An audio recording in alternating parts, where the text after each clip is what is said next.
নলবাৰীত বিভিন্ন উন্নয়নমূলক কামৰ শুভ উদ্বোধন কৰি অসম চৰকাৰৰ কেবিনেট মন্ত্ৰী চন্দ্ৰমোহন পাটোৱাৰীয়ে অসম চৰকাৰৰ বন আৰু সংখ্যালঘু কল্যাণ বিভাগৰ মন্ত্ৰী চন্দ্ৰমোহন পাটোৱাৰীয়ে নলবাৰী জিলাৰ বিভিন্ন ঠাইৰ লগতে বানেকুছিৰ মিলন উচ্চতৰ মাধ্যমিক বিদ্যালয়ত NIDA আঁচনিৰ অধীনত আধাৰশিলা স্থাপন কৰে।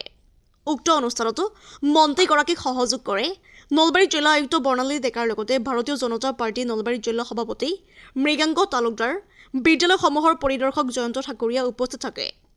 সকলোৱে সহযোগ কৰিলে উন্নয়নমূলক কাম হ'ব মন্ত্ৰী পাটোৱাৰী। প্ৰায় 7 কোটি টকাৰে নিৰ্মাণ হ'ব মিলন উচ্চতৰ মাধ্যমিক বিদ্যালয়ৰ আন্তঃগাঁথনি। মন্ত্ৰীগৰাকী মিলন উচ্চতৰ মাধ্যমিক বিদ্যালয়ত উপস্থিত হৈ আধাৰশিলা স্থাপন কৰাৰ বাবে বিদ্যালয়খনৰ ভাৰপ্ৰাপ্ত অধ্যক্ষ প্ৰতাপ চন্দ্ৰ পাটোৱাৰীয়ে ধন্যবাদ জনায়।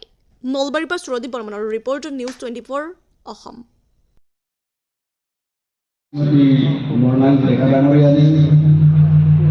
আমার বিজেপির নলবাড়ী জেলার সভাপতি ডক্টর মৃগাঙ্ক তালুকদার ডাঙরিয়া, আমার ADC রাজ ডাঙরিয়া,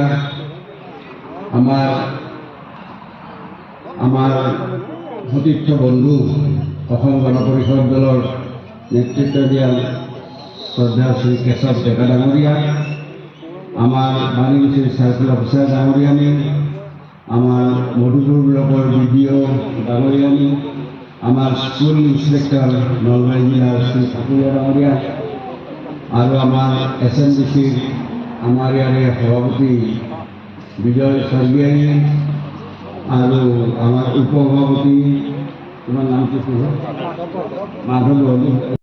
অসম চৰকাৰৰ বন পৰিৱেশ মন্ত্ৰী, ইষ্ট এক্ট পলিচি মন্ত্ৰী, লগতে সংখ্যালঘু উন্নয়ন পৰিক্ৰমা বিভাগৰ মন্ত্ৰী শ্ৰীযুত চন্দ্ৰমোহন পাটোৱাৰীদেৱে মিলন উচ্চতৰ মাধ্যমিক বিদ্যালয়ৰ NIDA আঁচনিৰ অধীনৰ 7 কোটি টকাৰ এটি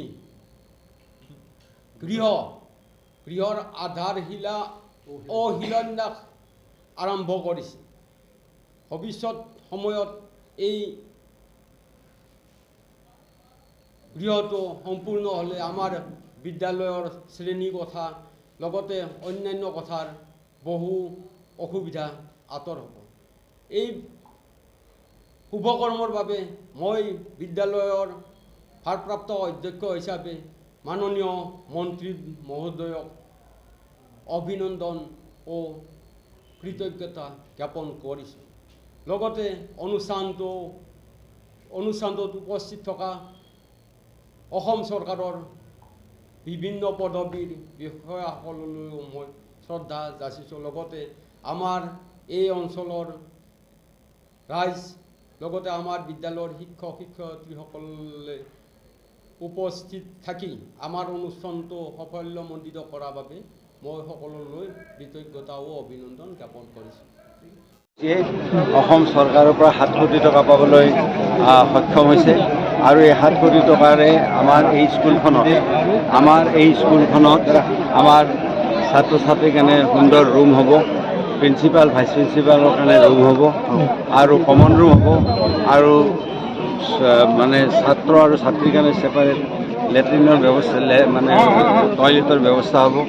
আৰু তাৰ উপৰিও ইয়াতে আমাৰ এটা আমাৰ স্মাৰ্ট ক্লাছৰুম হ'ব আৰু তাৰ উপৰিও ইয়াতে কম্পিউটাৰ এটা ক্লাছ হোৱাৰ কাৰণে ক্লাছ হোৱাৰ কাৰণে কম্পিউটাৰ থাকিব, তাতে এটা ৰুম থাকিব। গতিকে এখন অত্যাধুনিক স্কুল নিৰ্মাণ হ'ব। এইটো যথেষ্ট আপ্লুত হোৱা দেখা পাইছে, কিয়নো ভালেই হৈছে, মইতো মিটিঙতে ক'লোঁ, এইটো আমাৰ কাৰণে ভাল আৰু